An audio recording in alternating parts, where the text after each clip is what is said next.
The views and opinions expressed on this show are those of the hosts and its guests and are not associated with those of the United States Postal Service. Enjoy! I do anything for my paper, I'm a rider like Isaiah, money like skyscrapers, we out here for the bills, and in case you ain't know, it's South Sea for Leah, I'm remaining that, flame time I'm claiming that, for my screw heads I tap and bring it back, for my screw heads I tap and bring it back, for my screw heads I tap and bring it back. How off the chain is that? Southeast is all I've been. I do this for Big Mello, Big Mo, and Big Hawk and them. I'm longing in for Fat Pat, Pimp C, and Screw 2. If you hate H-Town, screw you.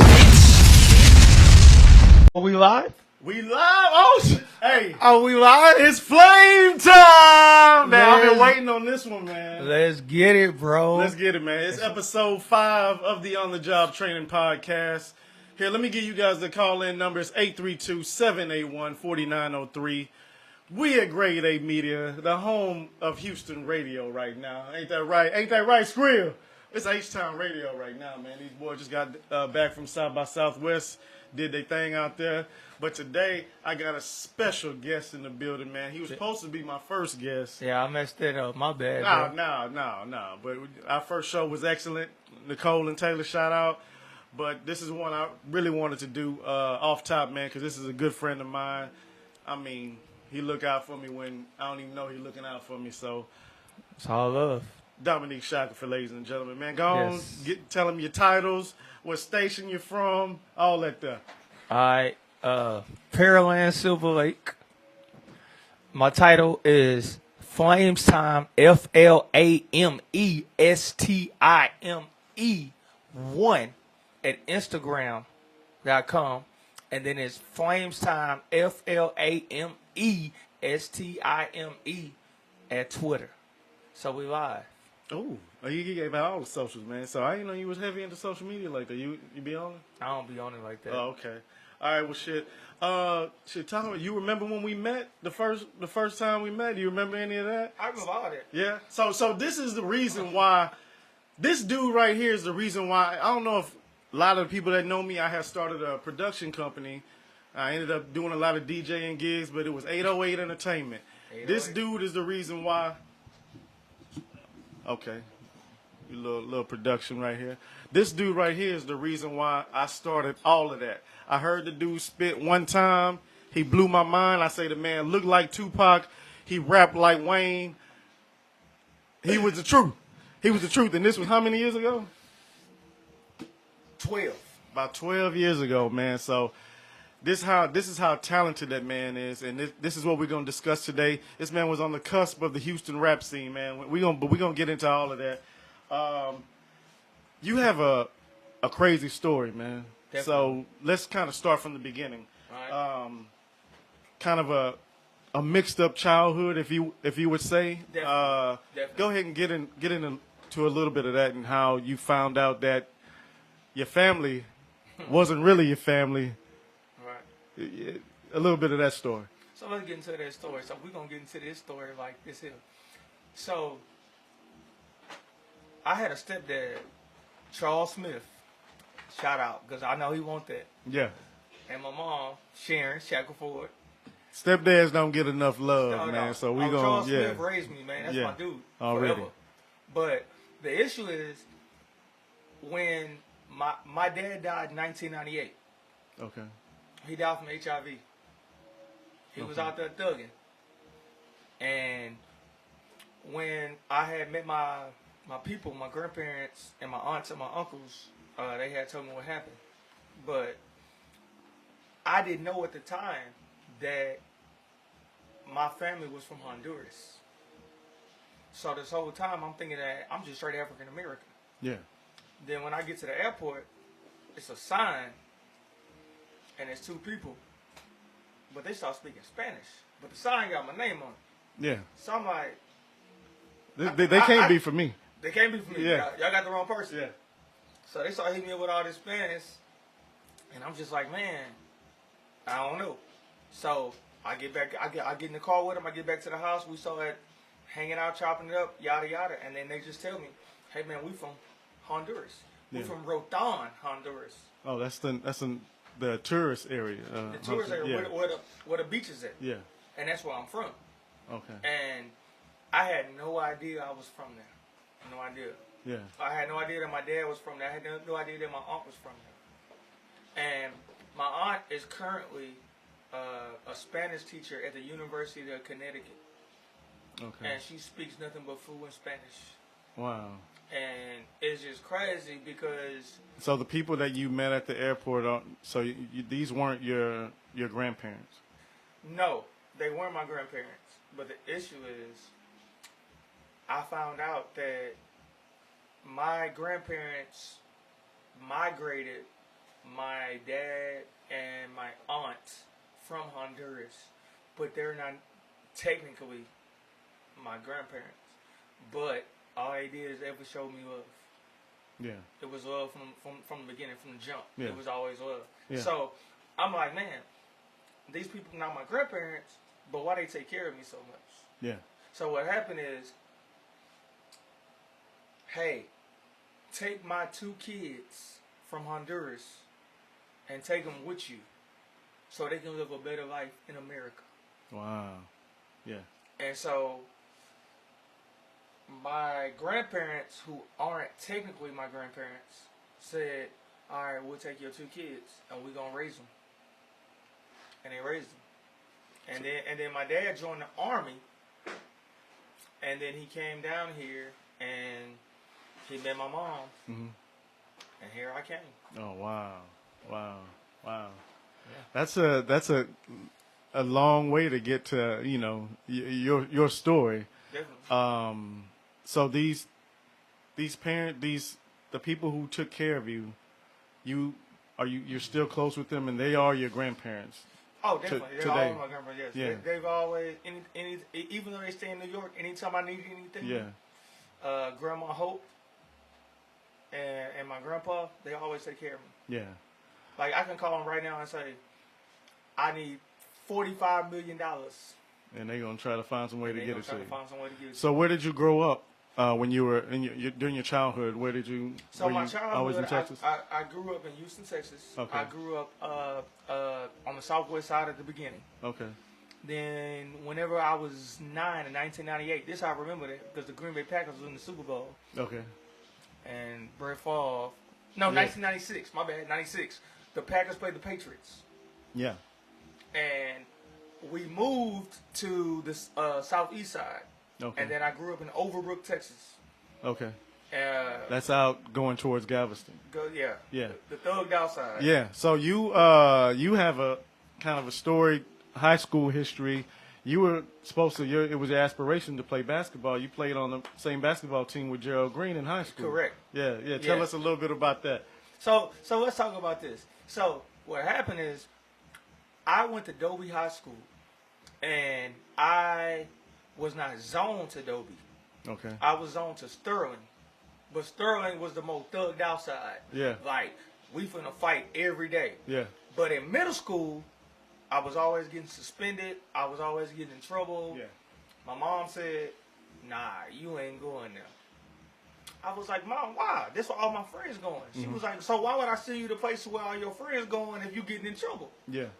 So she used my aunt's address, and she zoned me to Dobie. Okay. So I went to Dobie, but Dobie wasn't my zone school. Yeah. So I went to Dobie.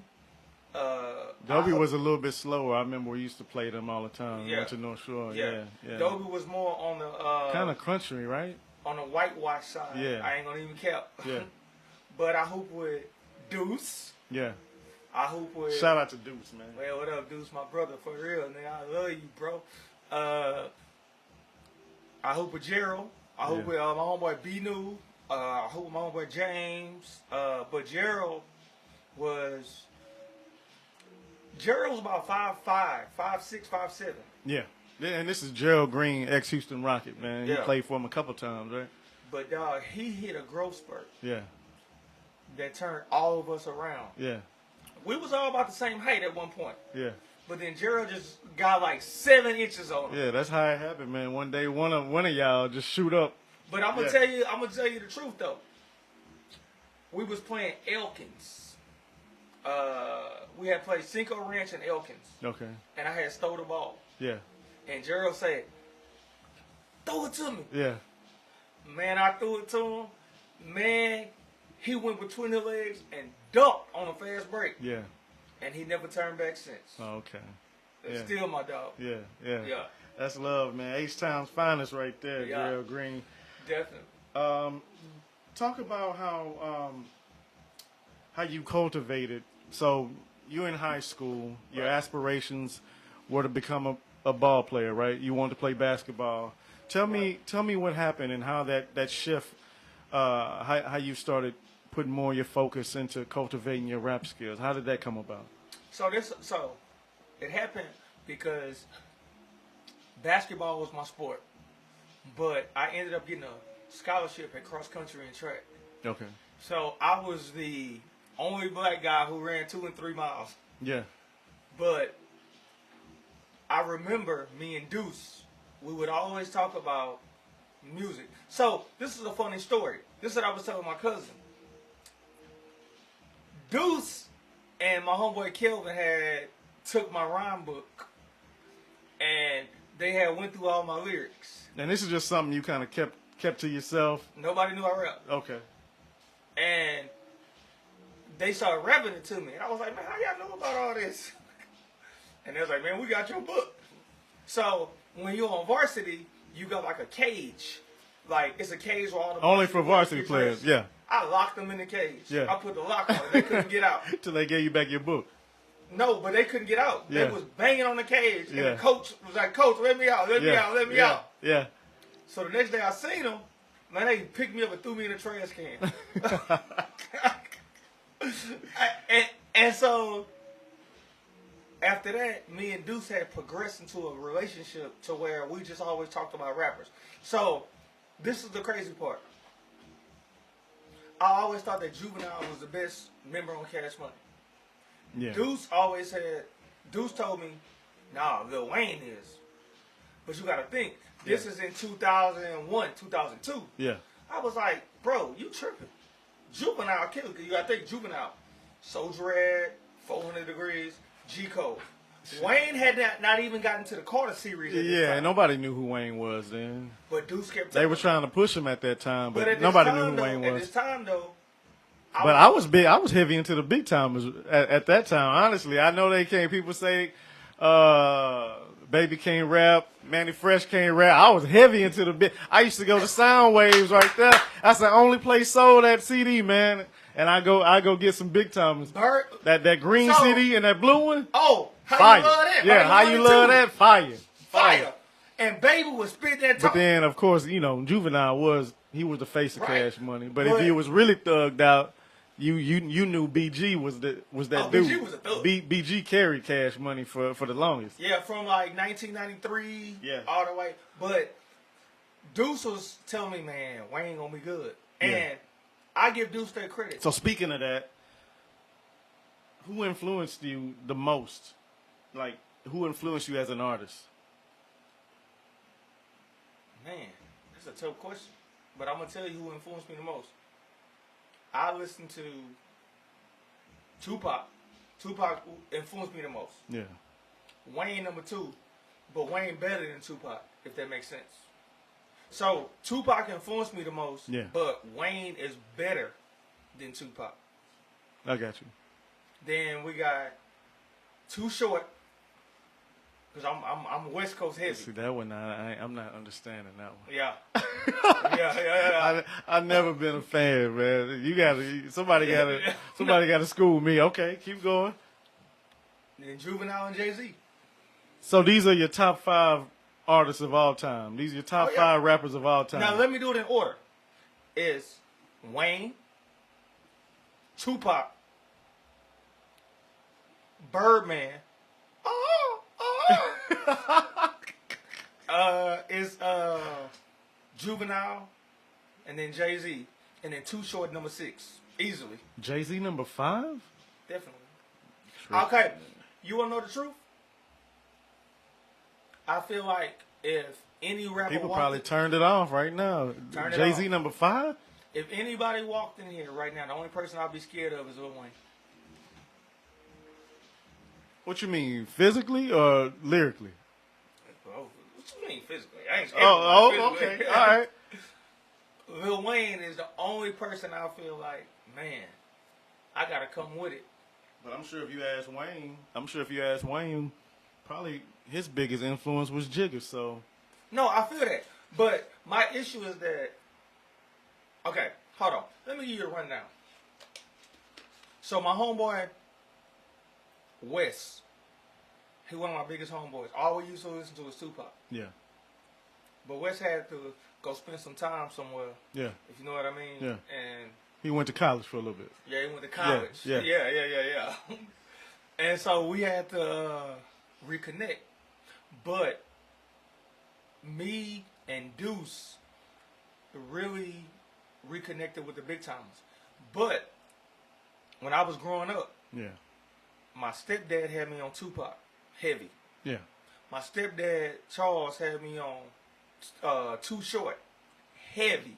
Okay. I had went and found Wayne and Cash Money. See, this is the thing. I was born in 86. Yeah, y'all know my age now. Yeah. But I was on Cash Money since like 1993, 94. Yeah. And I was on Tupac since like 92. Yeah. So everybody I like, I discovered. It was on me. You found it on your own. And Nobody we- introduced you. Yeah. Yeah. Talk to me about your journey as an artist and how close you actually were to changing not only your life but all the people around you, man. Talk to me about that, because the people don't understand you was heavy in the rap scene, but you said I know you had told me that you weren't necessarily accepted by the Houston rap scene because Oh, this is a great you question. rap differently. So I'm gonna tell y'all, the issue is, I'm a Houston rapper. I love Houston rappers. I Yeah. listen to DEA. I listen to Fat Pat. I listen to DJ Screw. I listen to Hawk. Yeah. I listen to Lil Kiki. Mhm. But my influentials was Juvenile, Wayne, Jay-Z, Kanye, just The Rock, Petey Crack. Because that was more your era. That was more my Anyway, era. yeah. Cameron was my dog. Killer. Dog, I used to wear pink. Me and Deuce used to wear pink earrings. Yeah. And pink jerseys. Hey, people don't realize how influential Cameron was. Shit, I named my son after Cameron, Right. man. My second son, I named after Killer. That's why he the killer right now. Killer. Yeah. I used to listen to Jewel Santana, All right. Jim Jones, even though Jim Jones wasn't my favorite. Yeah. But it was just heavy on the Freaky. freaky tie. But the issue is, I always had the southern beats. So no matter how much they influenced my lyricism, my production never changed. Yeah, your production was Southern, but your lyrics were everybody else. Yeah. Because Deuce never gave me a beat that didn't have no 808s in it. Yeah. If Deuce gave me a beat, it was bass. Yeah. And so Deuce just knew, hey, I'm going to give Flame them beats, Yeah. but he going to rap that H-Town Southern type music. So talk to me about the expectations and the pressure someone with your talent level has at that point in time. You're a young man, and all these people around you, all these producers, all your friends giving you beats, sending you out, doing shows. What kind of pressure is that on somebody that age for you to not only, constantly, because you at this point, I'm sure you had a book, but you probably had, and I'm sure you cultivated your freestyle skills. Now, hold on real quick. How much pressure is Hold that on on real somebody? quick. See, Dre capping, y'all. Ask Dre how many times he ever seen me with a folder. Zero. Yeah, but I'm talking about No. back then. What was the pressure? What were the expectations for somebody So like you? this was the pressure. The pressure was, once everybody figure out you can do this, like, So the pressure. So this is the pressure. I used to listen to Trey songs a lot. I listened to The Dream a lot. I listened to Rihanna, Beyonce, Keisha Cole. yeah, So my magnitude was always to make songs. It was never to just be like, oh, he could just rap. yeah, How can you make the people feel? How can you make your song sound? Deuce used to give me beats. yeah, Hey, come on with a hook for it. Shout out to my homeboy Sean Ward. Because Sean Ward was a singer on most of my songs. that boy Sean Cole, man. Sean Ward, the Cole. Sean H-Town legend. Sean Ward, H-Town legend. Real talk. So what I would do is Deuce would give me a beat, and I would come up with the hook, Yeah, but I would sing it to Sean Ward. Like, for instance, I would be like, hey, Sean, do your thing. It's on me, my team, me one and only. And they need me to feed me. yeah. You and Sean did a mixtape together, right? Fire City. Yeah, I remember that. But I would go to Sean and be like, hey, Sean, this how I need you to do it. Yeah. But then Sean would be like, oh, yeah, that's tight. That's fire. Yeah, y'all had like a But connection that Sean was, would be y'all like, understood each Sean other. would be like, I'm finna add that to it. Yeah, And I'd be like, God, you did it. Yeah. And one more thing, shout out to my homeboy DJ Blade, because Yeah. DJ Blade put everything together. yeah, So me, Deuce, and DJ Blade went to high school together. But DJ Blade connected with Sean Ward and Terry. And DJ Blade would be like, hey, we need to get on these songs together. yeah, And so they would just put together. So Deuce would just give me a beat. yeah, And I'd just be like, let me do my thing. yeah, And then I would go to the studio and I would rap it or sing it or Yeah. however we did it. And then Sean would just be like, all right, I got you. Let me go in the booth. Yeah. It was life. yeah, But at the same time, like you said, though, it was slightly difficult because Houston didn't accept me. Let me give you a situation. I'm at the beat contest to get $3,000 to get a record deal and to get a chain. Kiati, Mad Hatter, and ESG, they the judges. all the judges, yeah. So I'm just rapping.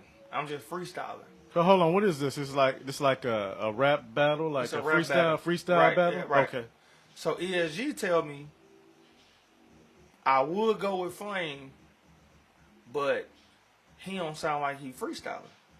So I said, what you mean I ain't freestyling? yeah, This is what I do. yeah.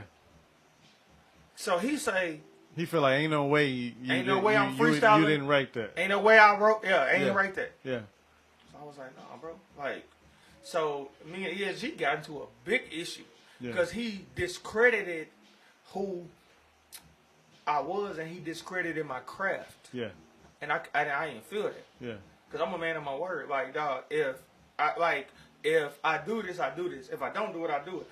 Like, you can tell me to freestyle right now. If it's trash, it's trash. yeah, But I know what I was doing at 20, 21, 22. yeah, I was out there getting it. yeah. Yeah. Did you put a lot of pressure on yourself back then? I put a lot of pressure on myself because I felt like Cassidy was killing it. Wayne was killing it. Yeah, Papoose was killing it. But I'm going to tell you the only difference it was. Wayne was the only rapper who could put them punchlines in a song and make it sound good. not only had the song with the ad libs and the hitters, the one liners, but he can make it. Because everybody He else can make it be pop, too. Everybody else could be good on what's the better thing? Snap. No, Smack TV. Yeah. Smack DVD. Yeah, But Wayne could just get on a CD yeah. and it's just gonna sound good. So explain this to me, man, because I admire people who do things that I'm not capable of doing, man. So tell me what it's like being inside that environment. Everybody's seen 8 Mile at the end of 8 Mile when when it's you mano and mano and y'all doing a freestyle battle. Tell me what all that entails and how are you nervous? Or are you amped up? Or are you like, tell me about that feeling of being in, like, it's not called a cipher. Cipher is when we all go. I'm talking about a rap battle, like, and you got to get because the crowd got to approve too. You not only got to kill this man lyrically, but the crowd got to approve too, and the judges. So it's a lot going on. So tell me about that. So the crazy issue is that it's nerve-wracking because you don't know what the other person got in his arsenal. So you kind of like, man, dang, what if he just going hard? Yeah. But to me, I'm more of anticipation. Like, once the crowd get going, once the anticipation get going, it's like, all right, I got this. I can rap. I can do this. Yeah. Are you listening, like, when the guy does his turn, right? And he says all this about you. He might talk about your clothes, your mama, yada, yada. Right. Are you listening to that? Or at this time, because right after he goes, it's your turn. My turn. So are you listening to him at all? Or are you thinking about what you're about to say? So, I don't have to listen to what I'm about to say, but I feed off of what he's saying to me.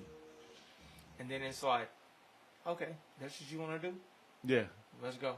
Yeah. Because I had battled a dude, and he had on NY hat for New York. Yeah.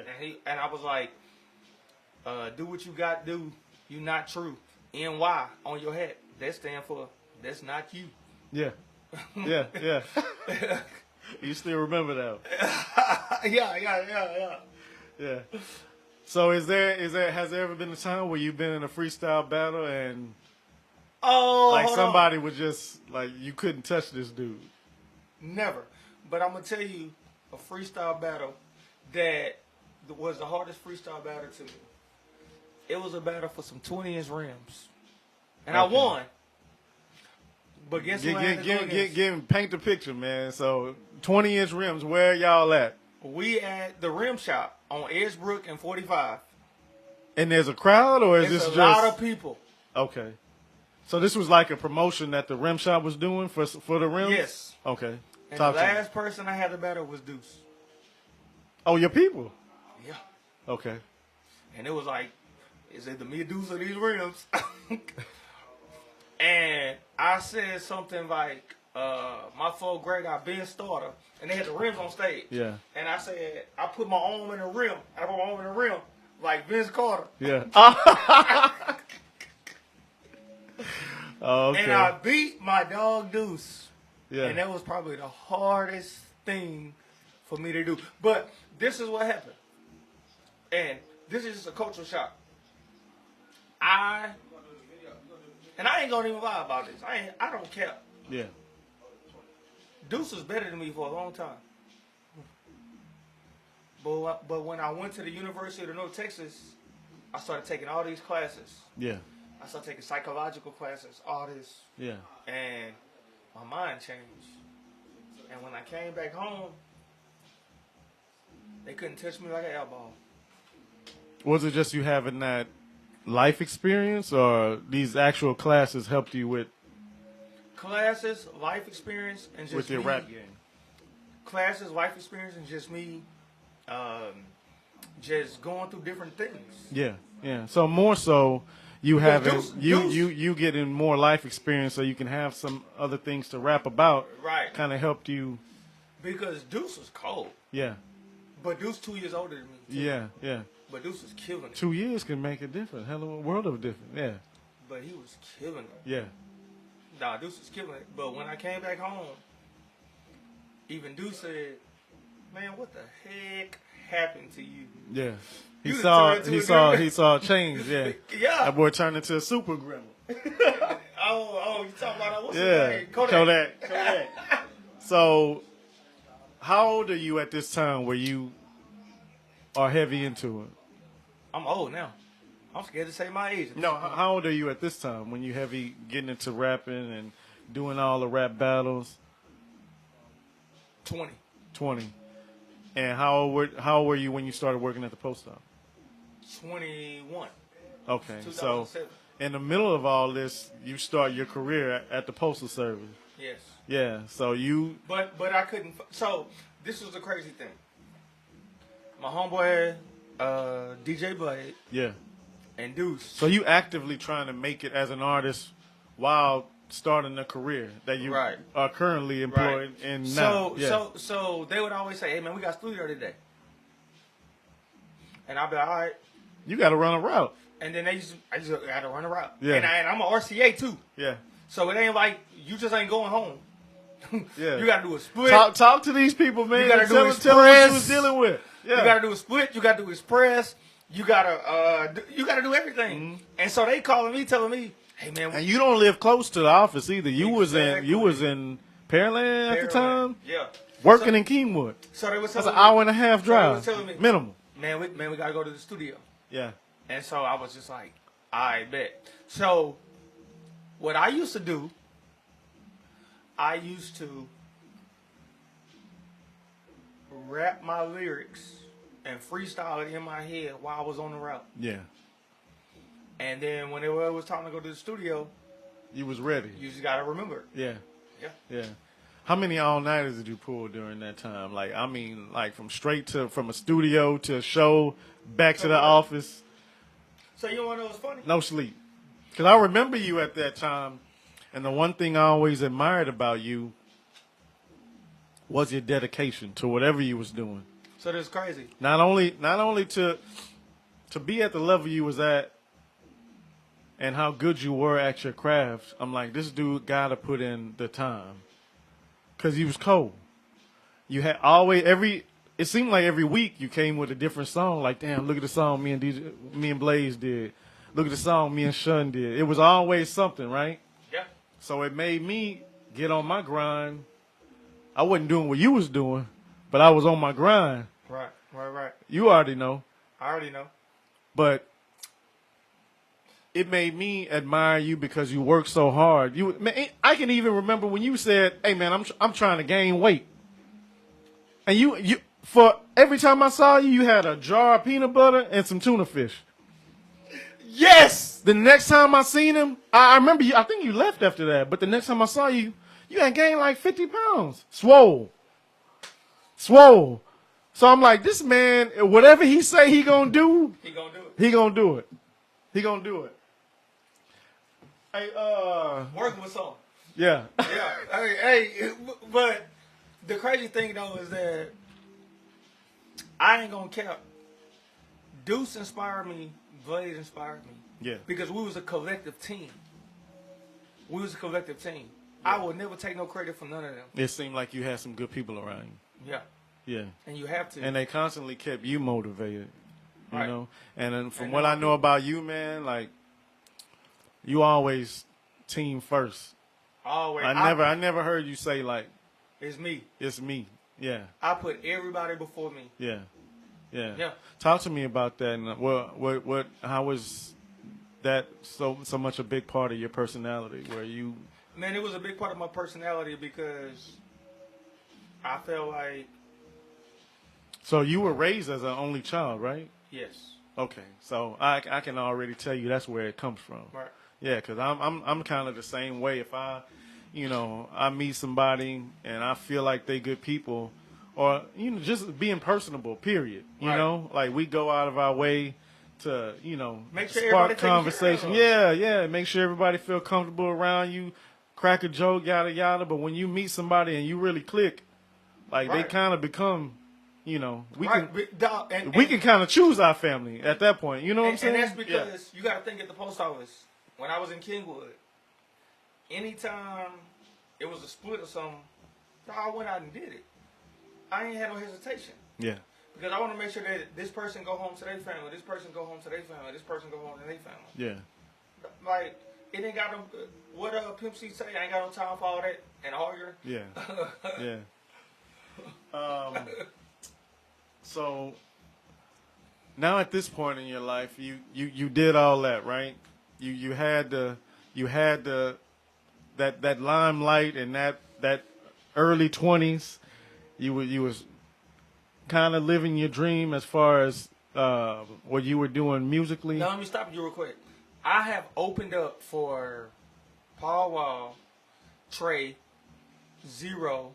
Give these people your credentials, man. I have opened up for Lil Kiki. I have opened up for Hawk. Yeah. What was your most memorable performance? My most memorable performance was Zero and Trey. And Yeah. I'm going to tell you why. Because I got 2 songs with Sean Ward. Yeah. And they are songs... Hey, Skrill. They're Skrill super producer right here, man. They- Him and Zero like this. There are songs about having relationships with a woman. Yeah. And shout out to Bruce Takari, I Mix Studios, my dog. Bruce Takara, my dog.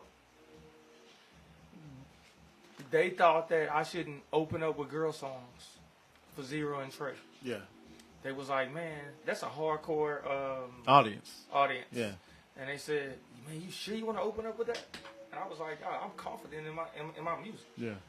I don't have to pick what I choose to rap about. Yeah. It's good regardless. Yeah. Deuce was on the beat. Blade Yeah. was on the ones and twos, and Sean Ward was on the hook. Yeah. And Sean Ward was on stage with me. You can't miss. Matter of fact, Sean Ward, dog, we went to Fifth Ward to Burt's, and we got Buddha in before the concert. What up, Lacey? Yeah. But hey, we did our thing. Hey, well, talk to me about your transformation into the man you would ultimately become today, and what was your turning point, your moment of clarity, like, because you kind of switched it up just as far as you said the things that you were rapping about didn't kind of line up with the direction you were going in your life. So, I'm going to give you a defining moment. Me and my friend Steven, we was leaving the club, and we had drank that night. We had alcoholic beverages. And I hit a curb in his car. Yeah. And the cops came in the fire truck. Mm-hmm. And I said, man, just get out. Let's just run. Yeah. Let's just dip like Copenhagen. And so we just dipped. And we called his mom. His mom picked us up. And he said, man, let's go. And Steven is paid. That's my bro. That's my big dog. And his mom came and picked us up. And we was in a church parking lot. And that waiting for his mom? No, we ran. Oh, okay. From the cops. Yeah. We ran from the fire trucks. But that same place we ran from, we went to church the next day, and that's the same church I got married at. Oh, wow. Definitely. So it was a big monument to me because I was just like, we in the same position to where we had to make a decision on who we gonna be as men. Mm-hmm. And at that same place is the same place that we ran from, and that's life. Yeah. So at that moment, you changed your life around after attending church there the next day. We started going to church every Sunday. Why? Because you just was grateful, thankful to God that you guys made it out. Like, I ain't get caught. Like, the issue is, we know that we was raised up to talk about Christ, talk about God, talk about Jesus, talk about Yahweh, and we wasn't living the life that we were supposed to. And how old are you at this time? About 24. 24. 25. Yeah. Matter of fact, You had been feeling like that from when you started rapping? You had been feeling that way? No, I wasn't. I was just living the life, being impure, Yeah. being ungodly, being unspirited, and I was just making mistakes. And matter of fact, I wasn't even 24. I was 26 because my daughter Kalia had just been born. Mm-hmm. Shout out to Kalia, I love you, girl. Yeah. And we had just been born, and then I had Michaela. She's 14. Yeah. She's my oldest daughter. Yeah. And I was just like, dog, I'm just not the father that I need to be. Okay. And I love Kalia. I love my wife Jennifer. I love Michaela, and I love Kamari. Yeah. And I was just like, who am I? Yeah. I'm coming home from the club, and my wife and kids at home. Well, she was my wife at the time. Yeah. But I'm like, who am I? I'm coming from the club, and I'm just not the person that I'm supposed to be at this point. Yeah. Because how would I feel if my daughters had a guy That who was out doing was what out- the things that you were doing. Because think what I'm going to do. If they call me, Yeah. what you going to do? Yeah. Yeah. I think as a man, we kind of go through these things, right? And you seem to have come to a moment of clarity pretty early in your life, whereas some men, they be 40, 50 years old and still haven't quite That figured man, that 1956. figure that out yet, Right. Where do you think you would be, man, if you didn't have, that accident and kind of come to that conclusion, like, I need to switch some things up, man? If I didn't have that accident when we popped them tires. So my dad died in 98 and he died from HIV. Mm-hmm. I probably would just be a hoe Yeah. or in prison. Yeah. I can't. You think that you're that lifestyle of being an artist, being an entertainer? I tried to fulfill everything. Like I was buying Prada shades. I was spending $200 on shades. I was spending $400 on jeans. Yeah. I was spending $600 on shoes. Yeah. I was just doing stupid stuff. Yeah. So you probably, at this point in time, with hindsight being 2020, you needed.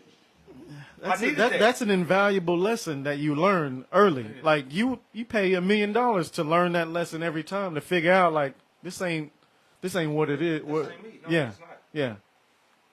Because what's crazy is I think about Paul in the Bible. Paul had to suffer a lot. And Paul had to go blind and he had to meet Jesus. But at the same time, he became a better person. Mm-hmm. And sometimes we have to look at things differently to really reveal who we really are. Yeah. Because when Jesus met Paul in Damascus, he put his hands over his eyes and Paul went blind. Mm-hmm. But then Paul wrote like 60-70% of the New Testament. Yeah.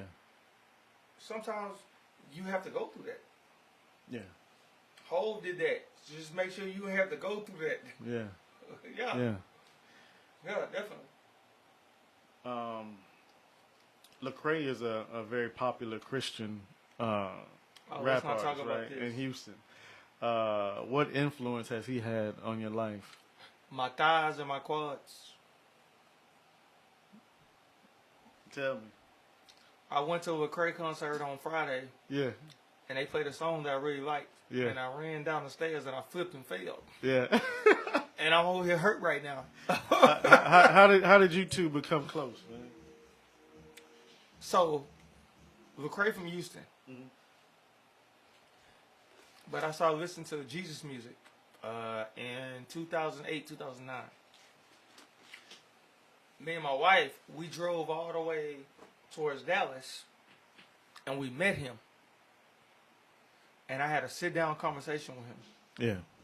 And we just talked about life, how life is. Guess what's his favorite restaurant? It's a Houston restaurant? Yeah.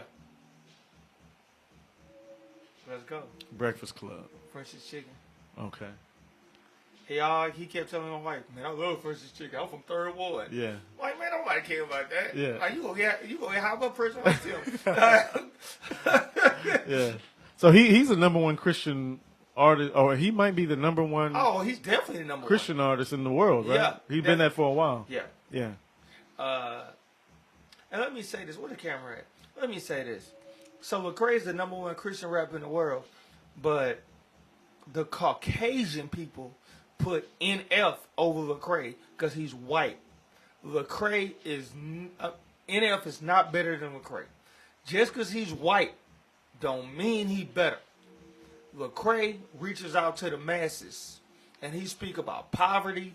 He speak about racial issues. He speak about homosexuality. He speak about everything. Stop putting NF as a top Christian rapper just because his skin. Lecrae is the best Christian rapper ever. Now let me get back to the point. So when me and my wife go to concerts, I always buy tickets to meet them backstage. Okay. But the difference is, I always make sure that I name their favorite songs that was influential to me.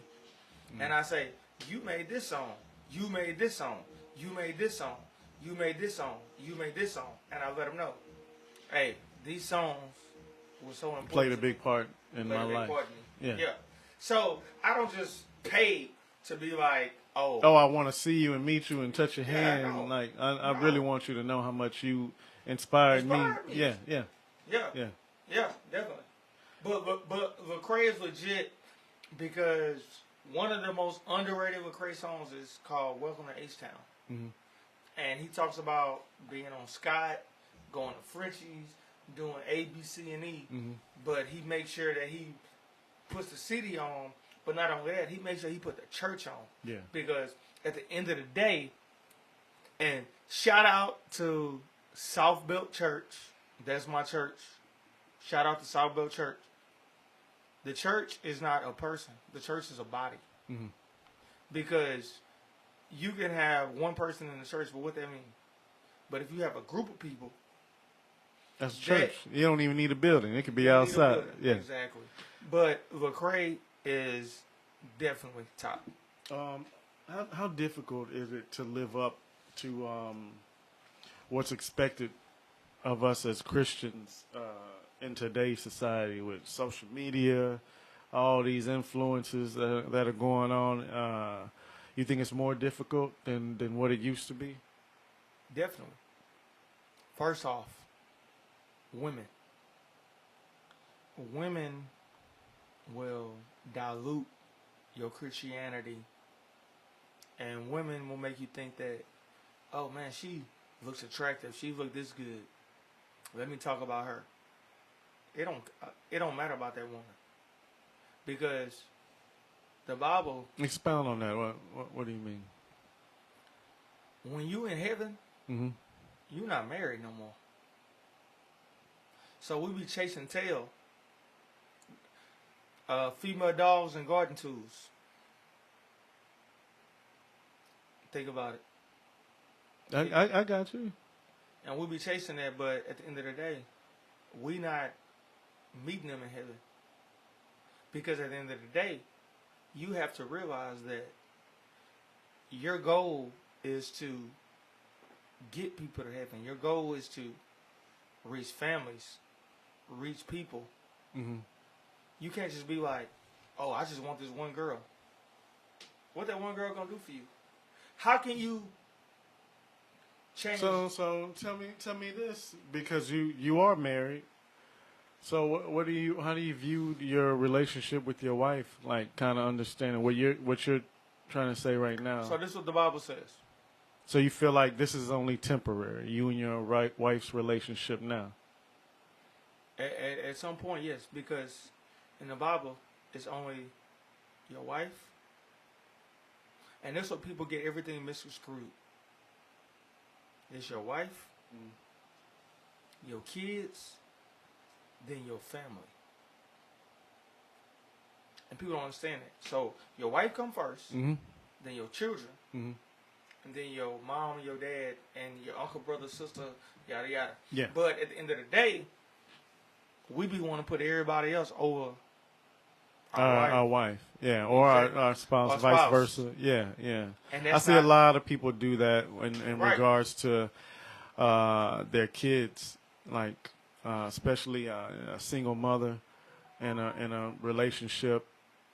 Like a lot of times their But- relationships right. don't work out But- because but- they get with but- somebody new and they don't. I'm not saying put every man before you, but if you found the man, you marry this man, that's your husband now. He comes first. And this you know, another- because right. yeah, and a lot of people don't understand that part. and It's it's another because if y'all thing- not right, your family unit ain't gonna be right. Right. Yeah. Because if you don't put your spouse first, how you gonna put anybody else first? Like you got young man. I ain't gonna put no name out on the podcast, but if you don't treat young man right, how your spouse gonna treat young man right? Yeah. If you ain't put him right first, Yeah, because she gonna follow your example. yeah. You get what I'm saying? Mhm. But at the end of the day, I think people, man, they just don't realize that that's the way God intended it to be. Because if you put your wife first, your kids gonna get in line, and then your family gonna get in line. You get what I'm saying? Yeah, of course. Your order cannot be out of order. Yeah, I get that part, but see, I'm of the belief that, man, I don't know. Like I want to see No. the one I'm with. I want to see her again, man. I feel like we come back and we do this again. See, that's tough. Because You made the mistakes you make down here. You got a chance to fix them on But the, you know why the that's next time different? around. But you know what's different? When we go to heaven, all we supposed to do is worship Christ, worship God. Mm-hmm. Nobody else is supposed to get worshipped. Yeah, So how you gonna worship God and you trying to worship your wife at the same time? I get it. I don't worship her. I honor her as You my honor her. wife. Yeah, But yeah. the Only Bible- worship God. But the Bible yeah, you're tells right. us that when we get to heaven, we're gonna just sing hymns and Yeah. we're gonna just worship Christ, and that's it. Yeah, Yeah. that's what you believe. All right. Well, Yeah. that's biblically. Yeah, I'm gonna just be honest with everybody on the podcast. I'm not abreast on all the stories of the Bible Right. and stuff like that. I just have never taken the time to fully read the Bible. I'm an avid Christ believer. I believe that there's one God, Jesus Christ. Right. But I don't necessarily believe all the Oh, no, no, the I story get it. the stories of the Bible to me are listen. just stories. But listen, make this make sense. Yeah. Who made your kids? God did. No, but who made your kids physically? I still think You. God and your, did. and, That's no, God. No, man. I'm just saying you Yeah. and your wife. Mm-hmm. So whenever you be like, y'all gonna respect me, y'all gonna do what I say, God feel the same way. Huh? Explain. Talk to me. So what I'm saying is, you got your son, right? Yeah, I got it. I know, yeah. Yeah. And your son act up. You gonna be like, hold on, I made you, like, I raised you. Me and your mom. Honestly, I don't look at it like that. Well, I get it. I get well, what most you're saying, most and people who, I think a little bit differently than most. I think that even my fiance, right now, Are you feeling you're married? my children, I feel like all of them are a gift. I don't feel like I made you. I can do whatever I want with you. They're my gift. Well, we free will. You know what I'm saying? Right. But so I don't necessarily right. look at it like that. And everything I do to teach them moving forward, everything I show them, I teach them, is for them to be upstanding citizens, to love Christ, to be Christ followers. But also, if I'm not around, because there's going to be a point in time where I'm not around, you'll be able to take care of yourself on your But own. the Bible You'll says, be self-sufficient. The Bible says nothing bad comes from the Father. So people always be like, oh, that's the devil doing. Oh, there's a bunch of that's bad from a lot of people. Right. The fathers out here that do a bunch of crazy Right. shit to their kids. Right. You know what I'm saying? But that don't just because that's your dad don't make it right. So what I'm saying is that if you bring God into your situation, and then everything bad, or not everything, but things bad happens, it comes from our situation and what we did. That's my thing.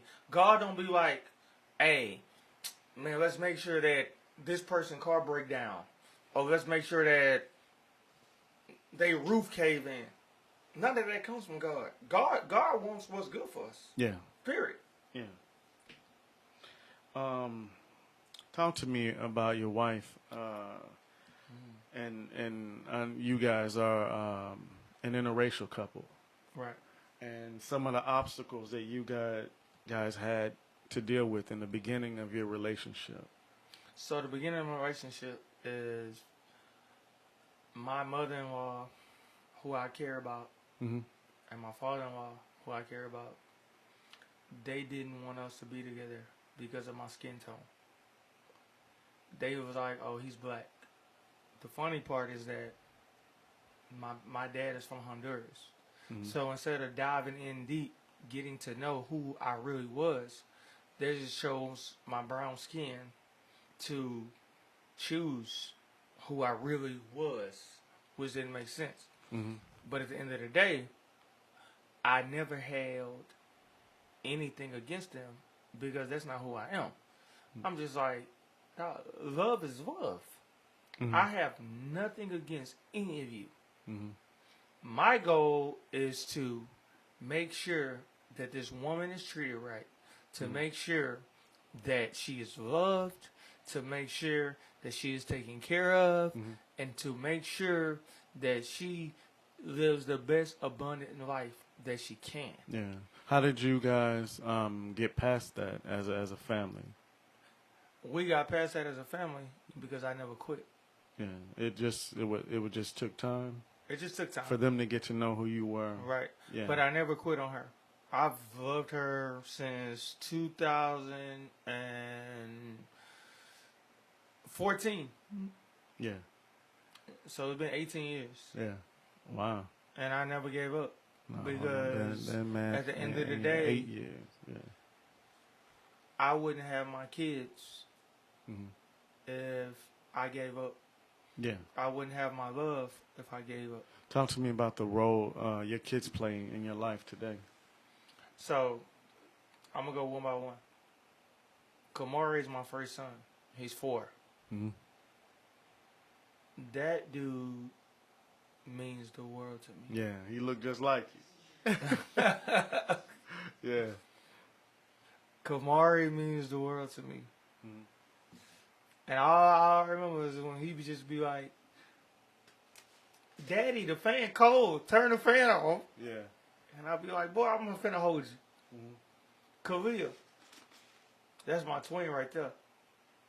She is everything to me. She has my smarts. She has my brains. She has my heart. She is just everything that I've ever wanted in a girl. Yeah. How you finna make me cry? Yeah.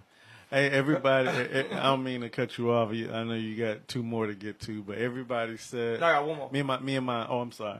Me and my old lady. We kind of. I mess with her. I know this ain't. I just mess with her. But everybody got a favorite kid, man. Everybody, all you parents out there. Email the show, call in, man. Let me know You wanna know my favorite kid? if this is true or not. Everybody got a favorite kid. Everybody know who my favorite kid is. I already know. Yeah. I was there. I was there. Yeah. So I'm sorry. I just had to say that. So my favorite kid. I hope y'all ain't watching. Yeah, you don't have to say it. You don't I'm have to say it. I'm gonna say it. Yeah. Michaela. Tell me why. Because when she was 7 months and my wife went to work and we were just hanging out in the room, she ain't never called me daddy one time. And I was just holding her. Yeah.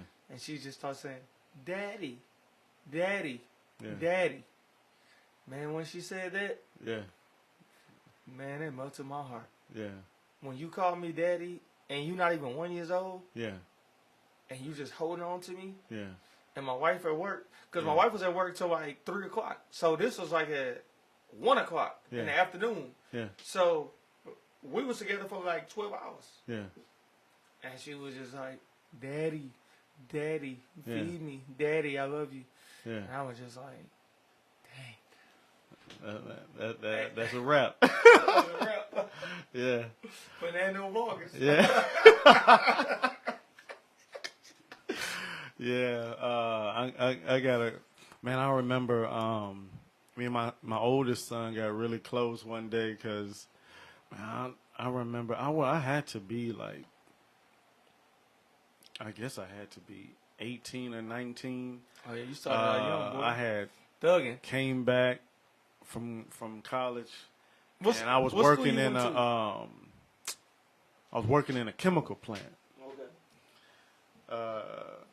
Because I had to get a job, I had to take care of him. So from high school to college to back home, and I was working all kind of jobs, man. But I remember at this particular time, I was working at a chemical plant, and man, he was small. He was a baby, man. And I was. Now you're like 6'7". Yeah. I was super sick, man. I don't think I had ever been this sick ever. And I was just in the bed, sweating with a fever. And his mom had dropped him off with me. It's like, he yours, you know? Him? Yeah. Okay. So I don't know what maybe she had to go to work, whatever. But it was just me and him. I had called in from the plant and everything. And I was just in the bed, sweating like a dog, man. I was like, bro, like, I cannot take care of you, man. He had diapers and everything, right? So I just laid down, and I remember I fell asleep for like 12, 14 hours. Dang. And I could feel him, like, he was so, like, he would always kind of be a little rambunctious, but I guess, I don't know if he knew I was sick or what, but every time I would, you know, open my eyes, he'd wake up, look at me, and he saw that I was still out of it, he'd lay back down. And he did that for 14, 16 hours, Right. man. And I was like, all right, once I came out of my little whatever was up wrong with me, I was like, man, you my dog, man, because I wasn't no good, man. Yeah. But you know what's crazy, though, is that, so Michaela, I said is my favorite, but Kalia is my twin. Yeah. And we just look just alike, and I love her so much. Yeah. And then Kamara is my first son. And so they all have their own attributes, but they all my favorite. Mm-hmm. I love all three of them equally. Yeah. They all mean the world to me. Yeah. And they already know that I'm going to hit them up and against all odds Yeah. of all them. Yeah. So Khalil, Michaela, and Kamari, Yeah. that's my world. Yeah. And my wife Jennifer, that's my world. Yeah. Oh yeah, that's life. So y'all been married since 2015. Oh, okay. All right. And congratulations on keeping it together, man. That makes me happy, man. I'm really proud of you, Thank bro. you. Yeah, because I knew you Now, when you was that 20, 21-year-old kid, man. I was freaking man, frogging. show the people your fit you got on today, man, because he really repping. He really saying a lot without really saying nothing at all. That's a Dre League jersey, man. That's a Dre League jersey. That's the second year right there. But check out what he did also, man. That's the original. That's Hold on, let me repeat it. that's the original right there. Stop playing. Yeah, man. If y'all don't know, all y'all out there who watching the podcast, if you play basketball or you're a fan of basketball, We hoop. at the post office, I started this basketball league about 5 years ago for postal employees.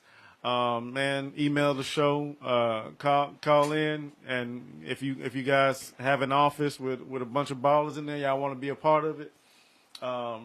This past year, Rosenberg, Richmond won again, but y'all was in the finals, right? Yeah. The very first year. Fletcher, you, And me, we they was in the finals. See you later. Yeah, yeah, man. That was a crazy time, man. But we had a good time. This is another Dre League participant, ladies. But and hold on, gentlemen. I got a question. I'm mad at Dre because Dre know I love him. But why he ain't ask me no questions about sports? Man, you know what? I will ask you a question about sports. Yeah, because I've been meaning. This is something that I had on my mind for I guess about Let's talk about the 3 weeks now. 3 weeks now. Answer me this. So, You know I'm a Cowboys fan, by the way. yeah, big Cowboys fan right here. We ain't gonna discuss them because they ain't make the playoffs again. We made the playoffs. Here, serious question lost to the though. 49ers. Serious question though. Oh yeah, I remember that. Serious question. Yes, sir. So LeBron James recently. This happened with LeBron. It's happened with Carmelo. This happened with Russell Westbrook here recently, right? These new age, I'm gonna say new age players. This era of players are like being really sensitive about what people say to them on the sideline, and they're having these people escorted out of the game. Right. You are an avid sports fan, right? Definitely. You spend your hard-earned money, whether it be, let's just keep it with sports. You spend your hard-earned money. You take all your kids and your wife to a sporting event, right? Right. You a Houston Rockets fan. Let's say you got season tickets. These players who come from out of town have the ability to pull the referee to the side and say, I want this guy right here escorted out of the game because of something you said to him. Right. Do you think that that's right? Should the NBA, regardless of what's said, like I get it if you, I maybe get it if you say something racial, right? But that's what sports fans do. They say whatever it takes to get into the other opponent's head to make them, not concentrate on the free throw, yada yada. So they perform poorly. But as a ticket payer, you rent that seat for the night. So I feel my theory is you should be able to say whatever it is you want to say. For them 2 hours, you got carte blanche to say whatever you want to say. Because if you a NFL, NBA player, you making $40 million a year. That's part of the game. You're supposed to be a professional. Okay, let me give you a thesis. This is my thesis. Oh, my bad, y'all. I'm sorry. So this is my thesis. Westbrook went to his son's open house, and the teacher said that he takes pride in his last name, and he loves his last name, and he thinks Westbrook means the most to him. This is what the son said. The son said. All right. But what happened is the kids were going to school calling him West Brick. Yeah. And they went to the school, and it was like, man, why are they calling him West Brick? And so Westbrook was like, wait, that's my son. You can't disrespect him like that. Period. And I get what you're saying, but don't you think that just comes with the territory of you being a celebrity? I get that. Yes, definitely. But why do you got to disrespect his son? Think about it. I don't necessarily think they disrespect. And see, what my thoughts on that is, they were taking that as because his wife was saying something about people coming for her and threatening their lives on social media, right? At the game too. But the wife engages in the back and forth as well. Oh yeah, she do. Online. She do. So you could easily turn the app off and not have to see none of that. Yeah. But my thing is, you want all the praise when you're doing well, right? But none of the criticism when you're performing poorly. Yeah. And I think if you're a professional, that's part of what you got to deal with. That's part of you making $44 million a year. 47. You're going to have to deal with, if you ain't performing well, people going to have something to say. But my issue is that don't disrespect the child. No, I get it. I get that, but I don't necessarily know that that's where that was stemming from. If they weren't necessarily disrespecting that child, if you really want to look at it that way, I guess by calling him, something other than his last name, you disrespected. Yeah, but they really was talking about the dad. The daddy. Yeah. The kid don't play basketball. You do. And I was seeing the kid. He definitely gonna never play no basketball. Yeah. You play basketball. You Westbrook, not this kid. Right. So I don't know, man. So I just think that Westbrook was. So do you feel like these players should have the right to get these fans kicked out of the game after you done spent your hard-earned money? I don't see kicked out at all. Kicked out should never be an option. Unless they hit you or throw something at you, then you fine. Regardless of what's said. We'll say it. Okay. Because I can call you A, B, C, or D right now, and you're not going to just be like, man, get out the studio. Yeah. So, no. Westbrook did go overboard with that, but I think that he was in the emotions of his son. Because if... But I've seen Carmelo do it. LeBron done did it recently. Like, oh yeah, yeah. These players are a little soft because. Do you think it's a Laker thing? Because you just named 3 Lakers players. I don't know. I wouldn't necessarily say that. You know, I don't know. That is a coincidence though. But yeah, me and my coworkers at work, we talk about this, and they seem to be of the opinion like. So I can tell you something. And this is being true. Yeah. If I think you can't go to a middle school game or a high school game and be talking noise about a kid. But if you're a professional that's making big money, that comes with the territory. Even a college kid, I don't think you should have the right to call him out his name. So they got to deal with you. You know the Cameron crazies at Duke. They'll say whatever they want, man. How old is your youngest child? 10. 10. Brittany, how old is your youngest child? 13. If your child come home with a black eye, what you gonna do? And they point to the kid. Thank you.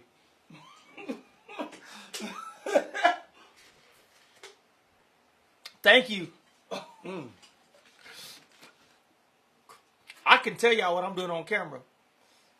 I don't curse, but I'm busting that thing. On a child? Oh, yeah. And I just bail out of jail. So you on some Cain Velasquez. You going eye for an eye. Your beautiful 10-year-old daughter come on with a black eye and she be like, Daddy, she did it. What you gonna do? Man, I plead the fifth. I'll plead the fifth. Exactly, Yeah, bro. So what I'm saying, bro, like, you got to think Westbrook's on 4. Yeah. 4. Okay. And then he got 2 twin daughters that's 2.5. Yeah. Dog, he ain't trying to hear that. Yeah. Yeah, my thing is, like, I've been asking around, and that's that subject is pretty. Everybody seems to have their own opinion on about what can be said and what can't be said to these players while you're out there. They feel like you should just go shut your mouth and enjoy the game. But I feel like if you bought the ticket to go watch, man, you entitled to say whatever you want, man. For them 2 hours, them your seats, you can say whatever you want to say. Okay, and that's fair. That's fair. But what if... Because if I'm a player... Can you say like what you want to say to the fans? On a basketball court, this is a basketball court, not much less a football field. Okay. A basketball court, and it's 40,000 people in the arena, and I'm paying attention to one person? Come on, man. You being real sensitive. Okay, hold on. Because it ain't like the person riding your back, following you around, like in your ear. But you can easily zone them out. Can they say what they want to say? And it be okay. The player? You talking about the player? The fan. I feel like they can, yeah. Okay, let me ask you a question. Who better, Derek Carr or Matt Stafford? Right now or a career? Right now. Better player? Yeah. Oh, he better look at the stats. Nah, I'm going Matthew Stafford. Okay. Who better, Matthew Stafford or Dak Prescott? Career. Career? Matthew Stafford. Thank you. Yeah. That's all I wanted to hear. Yeah. Oh, we good. Would there be a return of Flame Time? Is that what you want? That's what the people want, man. At least for the day. No, I'm serious though. Would you ever consider making music again? Yes. Under what circumstances? that I rap about God. Yeah. Yeah. As long as I rap about God, I'm good. Yeah. Okay. All Cause right. the boy ain't stopping. I knock it out. Hey, But Skrill. no- I mean, we had some technical difficulties, man. Hey, brother. Today was beautiful, man. I really appreciate you doing this, cuz. God bless you, bro, man. Yeah. Yes, sir. Young lady, Brittany, we appreciate you being a beautiful audience member. Definitely. She trying to get her podcast on. Yeah. Man, what do you think you're gonna talk about on your podcast? I have no clue. You just gonna do one? Yes. She know. Yeah, you don't come in the studio if you don't know. You got an idea. She's trying to take my job. Y'all hear this? No, man, but I really appreciate you coming on. Like I said, man, I'm really admire the person that you've become, the father that you've turned into, man. Just where you came from. When I met that 21-year-old kid, man, who was just wild, man. You like a bolt of energy, man, and now you just grounded. You know, you love God, Definitely. and you teach your kids that. You know, and I really wish the best for you, man, moving forward, bro.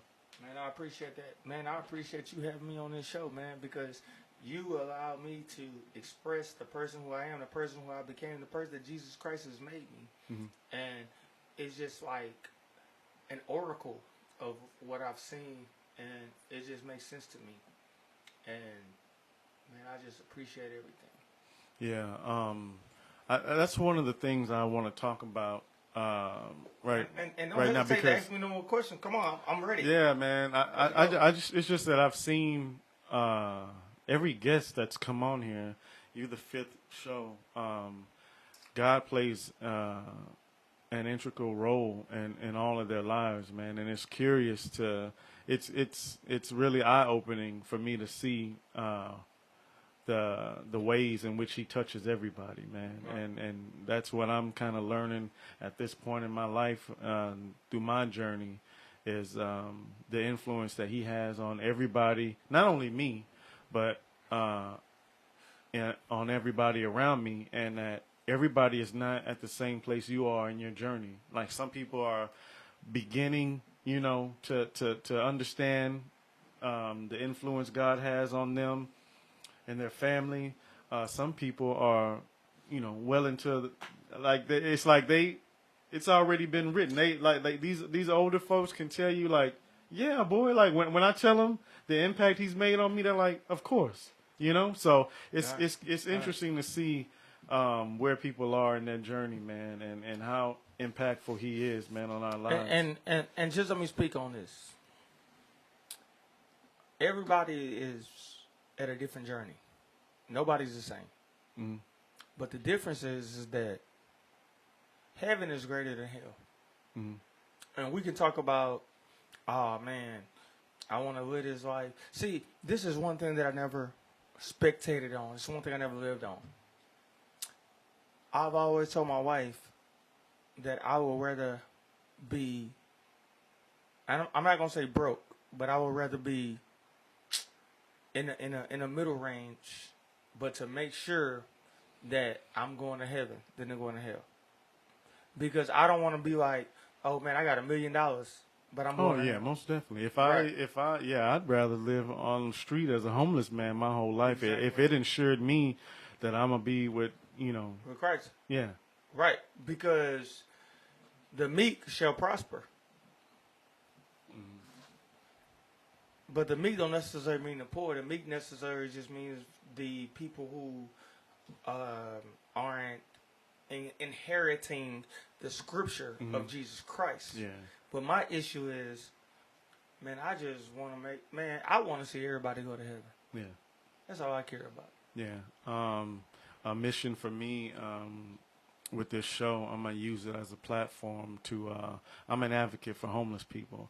So, every, you know, every so often, definitely every Christmas, every Thanksgiving, I go out. Okay. Feed. So let me give you a stance. And this is not bragging at all. I don't care about bragging. Every Thanksgiving and Christmas, me and my wife, we go out and we feed the first 40 homeless people we see. And we give them food with the kids, and we give them a Bible, and we give them $5 so they can just go live life and take care of themselves. So where do you do this at? On South Is this with the church, or you guys do this? I just did it on my own. Yeah, so that's more to my point. I do this every Christmas. I didn't this past year. We did something else. I get that. No. I still went out myself. I just didn't take up the money, but out a couple weeks before Christmas, I'll kind of make an announcement at work and ask for donations. But I'll go out and I'll give gift cards, and we feed the homeless as well. And that's what you have to do during Christmas. Because at the end of the day, during those holidays, those people don't feel loved. And people take everything for granted. Like, oh, I got my family, I got my dad, my wife, my mother, my daughter. But what about the people who are out there on the streets? Yeah. What about the people who are out there that's cold? What about the people that are out there getting the wind blew on them? What about people who don't have anything to eat? Yeah. These people need us because at the end of the day, without Christ, none of this is possible. And that's what I try to teach my kids. So, this is crazy. My kids don't even have a Christmas anymore. Because we don't go out bearing gifts. We go out feeding homeless people. Yeah. And so when I ask my kids, what you want for Christmas? You know what my kids say? I want to go feed the homeless. Oh, wow. Yeah. And that's all they care about. Yeah. We not there yet. No, I know. My kids, but we, I'm making a point, and I try to lead, by example, and make sure that I do that and that they would, be a part of that as well. So let me give a shout out to me and my family. Yeah, that's what we do. To Jennifer, Kalia, Michaela, and Kamari. Y'all are precious. And these people need people like us. Yeah. Because we need to be. Sometimes they are the voiceless, Voiceless. Yeah, and they get overlooked. So It's up to us, man, to take care of our brothers and sisters, because we all, children of Christ, So definitely. Yeah, because Christ is in our lineage. Yeah. And we all come from Him. Yeah. And people don't understand that. Everybody want to think, oh, because this person takes care of me, or I work at this job, that they're not supposed to extend a hand. But at the end of the day, somebody extended a hand to us and to our family, and that's why we are all where we at right now. Yeah. And so that's what we got to keep doing. All right, man. Well, that's a beautiful note to end this on, man. I love you, brother. Love you too, I really appreciate you coming through, man. Yeah. For sure. Yeah. It's all love. All right, y'all. Next time. Till next time. We here at the On the Job Training Podcast want the show to be as interactive as possible. So if you'd like to be a guest on a future episode, have any questions, comments, critiques, or simply want us to give you a shout out, you can hit us up on Twitter at OnTheJobPod, message us on Instagram at OnTheJobTrainingPod, or email us at onthejobpod@gmail.com.